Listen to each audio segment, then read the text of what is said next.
What's going on, everyone? In this video, I'm going to show you a little bit about how to fix your rounded shoulders and poor upper back posture. So everything kind of works together, but we're going to be focusing on the shoulders and the upper back today. So the first thing we want to realize is, how did we get here in the first place? So basically, you become the posture that you spend the most time in. So your body is constantly reflecting to you the postures that you spend the most time in. So if you're spent all day hunched over at a desk working, you're naturally going to become this position. And once you get older, you see that people are constantly trapped in this walker position, which tight lower back, and then you're in this walker position right here. So we're trying to reverse out of this. So we just need to start doing the opposite and getting our body used to these different patterns. So the opposite of the walker position is going to be expanded and the ability to open up and be able to feel your upper back while you're moving over your head. So what are some ways that we can start to reverse this? Because if you take these type of shoulders and then you go load up a ton of weight on the bench press, you're not going to be able to feel your scapula at all, and all you're going to be doing is adding more issues. You're going to just speed run, one shot yourself and your shoulders. You're going to be one of these people that when you get older, all you can do is really short reps. I'm sure you see those 50-year-olds at the gym, that's all they can really do. So we want you to have the ability to twist in all directions, be able to feel your traps working. If you have any hitches in your shoulder, typically when you reach this position, because people rarely train overhead mobility, there'll start to be some clickiness between the clavicle area and the trap. So we're going to go over all of those things and some simple movements that you can do at home. You don't even need that much equipment.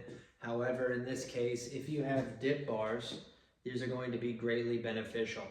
So what we're trying to do is retrain this scapula muscle right here. Your body's ability to cinch down and protect your shoulders and stabilize. So once again, when you're completely cut off here, there's a couple things that need to happen.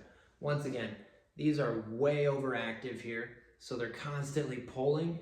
You're feeling tightness from your throat all the way down to your sternum area. It's just pulling you in, and it's going to affect your ability to breathe. If you go out and do cardio with this posture, you're not going to be able to breathe well. So opening your body up is ultimately the goal that we're going for. So before we jump into the dip progressions, we'll start on the ground here, and I'll show you a couple moves because it's important to be able to mobilize your scapula before you actually start doing the work. So the first one here is going to be on all fours, and you're just going to make circles with your shoulders. So this is one that people don't have much coordination on. It's going to look weird when I start with clients. They typically look a little funky when they do it, but we're working our ability to protract and retract our shoulders. So because everyone's just in this position constantly and everything pushing, your arms can move, but their shoulders can't actually move. So that's where we're going to work. If you have something to put under your hands to raise them up a little bit here, that can be helpful. But the first one is just making circles with your shoulders. It's almost like a modified cat-cow pose. So you want to go backwards and then go forward as well.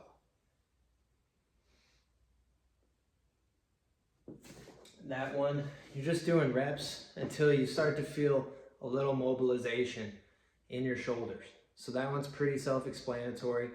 You can even do the cat and the cow. That's very important. It's not going to fix everything, but you need to start mobilizing your spine in order to get better at some of these exercises. So that one is necessary just for your own body weight, so you can feel everything turn on again. The next one is going to be the first step of a dip progression, which many people typically skip. So normally when people start to do dips, they just start dive bombing their dips and they end up looking like this. So if you have bad shoulders already, that's not going to help you all that much.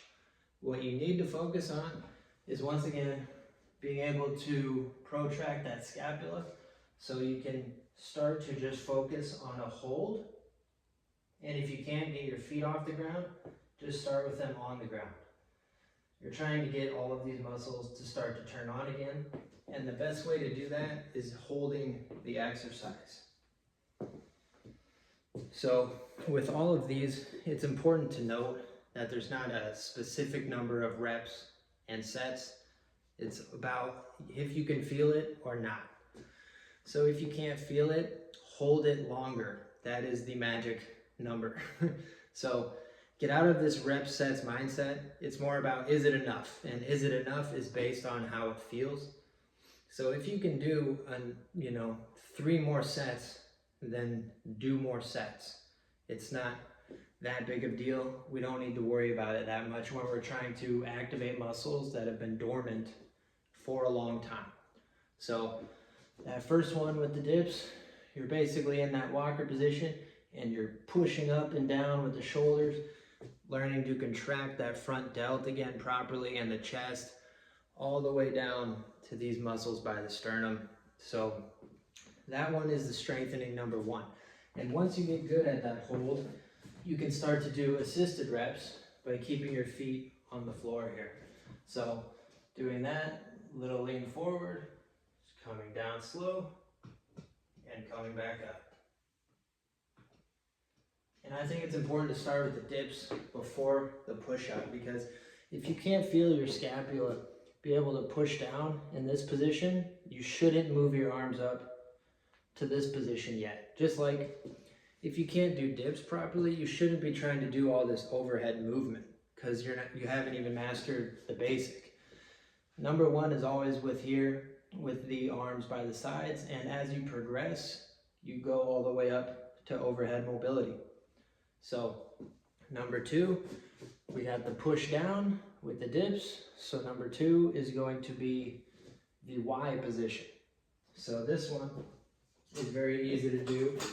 You can use it with dumbbells or not, but just going to be seated here, hands in between the thighs, and then we are coming up into a Y position, trying to get your traps to turn on. Boom. You can have 2 small dumbbells here as well. This is a position that you want to get strong in. You're going to be able to feel your rotator cuffs turn on, your traps turn on, and you want to go for the burn here. Because once again, we're not trying to just put a ton of muscle onto a weak frame. We're trying to rebuild our weak frame from doing all of the poor bodybuilding, powerlifting type of moves, or if you're sedentary. But those type of moves don't actually make your shoulders work better. Your shoulder is not a group that just goes here, here, here, here, and here and here. Your shoulder moves all the way around. So if you don't train it in certain ways, you're going to lose that ability as you age. So to recap, we got the shoulder circles on the ground, just getting better at moving again, moving that scapula, getting it to turn on. So many people are super tight in this upper clavicle region that they can't really even feel the dip properly in their chest if they can't get the scapula to turn on. So then that is why the dip hold is such an important progression, because I see everybody skip it. They skip it on push-ups as well. But if you're unable to master the hold first, then you're not going to be able to do your dips properly. You're just going to be doing a ton of poor reps and putting more stress on your shoulders, which is unnecessary. So the best place to start is always regress the movement. I still do movements all the time that you would think at my level I would progress past, but you never really progress past them. You just keep greasing the groove and getting better and better at them. The more you start to unlock, the more these things will become beneficial for you. So between the push down, then you move up to that Y position, getting that whole upper back to turn on. And that is one that you need to master as well. And then if you have any small dumbbells, once again, when people do side laterals, they just take a heavy weight that they're not even able to feel their muscles working anyway and just blast them. So I would encourage you to take a smaller weight. Once again, I have these, they're like 2 or 3 pounds. I use them for boxing, for cardio, but they're great for shoulder exercises as well, because you want to, your shoulders need to have the ability to have a little bit of endurance as well. So you can take those small weights, you can do arm circles with them, you can do flies all the way up, and pretty much move them in whatever way possible outside of the typical side lateral, which is taking a heavy weight that you can't feel the muscle contract properly and then just blasting the reps. So none of that is going to make your shoulder feel better. That's probably how you got into this place in the first place. So slow it down, regress, master the dip, master the push-up, and do a lot of upper back work here. And then this is where all the smaller mobility drills will come into play, but this is the bare necessities. Everyone needs to work on this, especially if you have wonky shoulders. I messed up my rotator cuff when I was pitching, when I was younger. I had to eventually move to different positions so I wouldn't stress my shoulders as much. I've even broke my wrist in football. That was a whole different thing. So over time, I started compensating, and that led to a whole different host of injuries. So once my posture started to get cut off here, everything started to go downhill. And I'm not that old, I'm only 30, but this can affect anyone at any age. And just because you're 50 and you're going through these issues doesn't mean you can't reverse them. I've had clients in their 60s that have reversed these, and they've not done anything for 30 years. So it just depends where you're at. Meet yourself where you're at. The reason you keep getting hurt is because you keep trying to go beyond that. So people do this with running, people do this with getting back into shape. I see it endlessly. Like, oh, I haven't ran in 2 years, I'm gonna do a 5K in a month. And you're just like, okay, well, could you possibly complete a 5K? Yes. Are you gonna injure yourself? Yes. Are you gonna get plantar fasciitis? Most likely. So it's not a race. Your body is giving you data about how you feel, about where your posture lies. So it's important to do the right thing for yourself right now. That's the only thing that really matters. So we'll keep going over little things like this. Once again, there's 1,000,001 things I can show you for the shoulder, but these ones are the most preliminary. If I get someone brand new and they are really rolled forward right here, we're going to be doing a lot of dip work just to get the muscles firing. You can add in your pull aparts here. Once again, do them slow enough so you can feel it, not just another exercise you can be done with. Because if you're not doing it properly, you're not getting the right work out of it, then you're just wasting your time anyway. And mindless reps lead to injury. So we don't need that. If you're gonna spend your time, do it correct.